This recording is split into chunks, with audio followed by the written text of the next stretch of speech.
આજે આપણે અન્નદાનમ સ્ટોરીઝ કિચનમાં પાલક પૂરી બનાવવાના છીએ અને જરૂરતમંદો અને બાળકો સુધી પહોંચાડવાના છીએ. Welcome to Annadanam stories.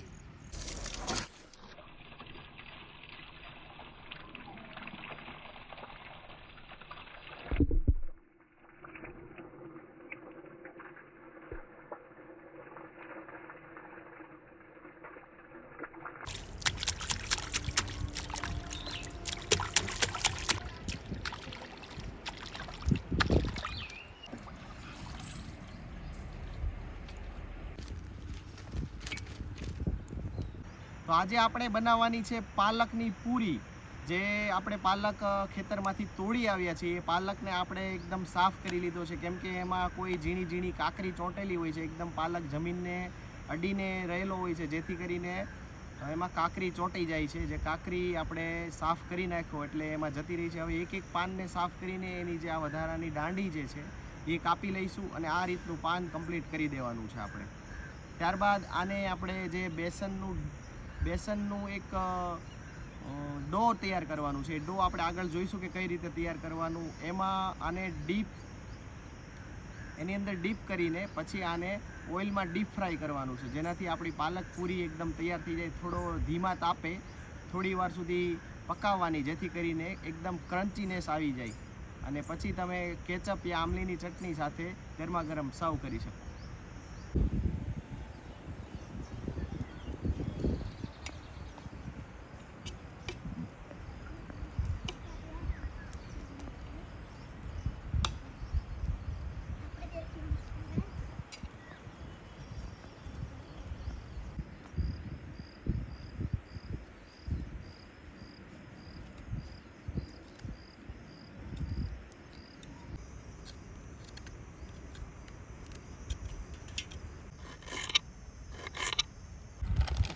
ચણાનો લોટ,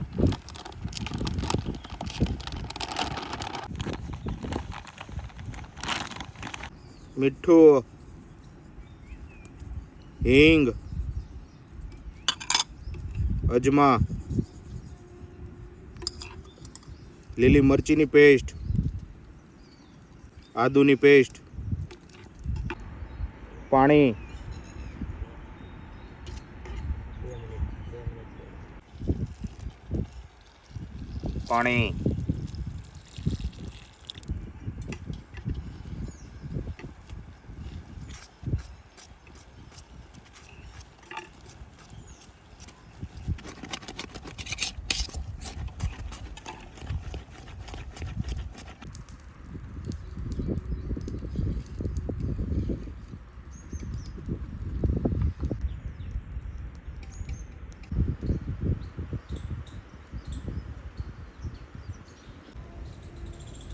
સિંગ તેલ,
રીતે અમે આજે અન્નદાનમ સ્ટોરી કિચનમાં પાલક પૂરી બનાવી અને આ કન્સ્ટ્રક્શન સાઇટ ઉપર શ્રમજીવીઓ અને બાળકોને પ્રેમથી જમાડી.